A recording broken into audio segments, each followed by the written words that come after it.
Hey guys, Leif here from ATEC Office Technology. Today I'd like to show you how to load paper into the paper trays. It sounds pretty basic, but there's a couple of pointers that is handy to know about. So we're going to have a look at this one. This is the Konica Minolta C308, but they are pretty much the same across the range with the paper trays. So the top two paper trays are standard, and it's quite easy to work out. I say when you load paper, make sure you pull it right out. Don't leave it like that because it's hard to put the paper in. Make sure it's right out. You've got these guides here. If you need to change the size of the paper, you just give that a pinch and pull that right out. You can do the same thing on this side here. You know, just move that right out to whatever size you want. In this case, I'm just going to pull it back there and make sure these are nice and tight around the paper.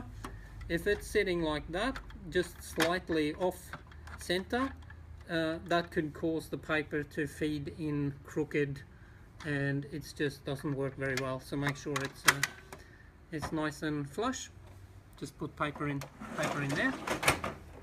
Second paper tray in this case is set up for A3. Again, make sure you pull it all the way out and fill up paper in there.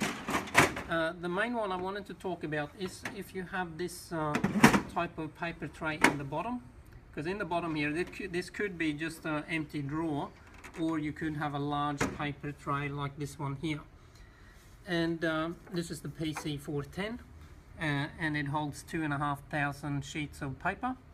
So you can see it's, and this is for A4 only, or letter size if you're in the US.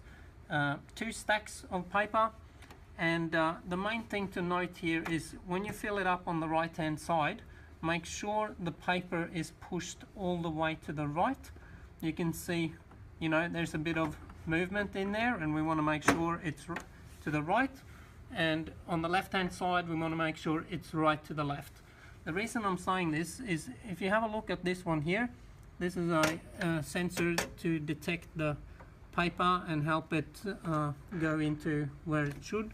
So if the paper is sitting slightly, I'll just move this over, and you can see how it's touching the sensor there.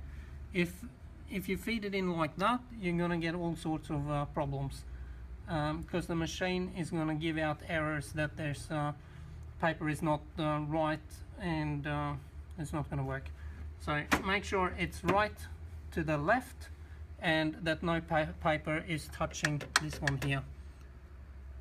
That's the main issue that we have with this paper tray, that yeah, you could have problems if you don't follow in my direction. So that's about it about the paper trays.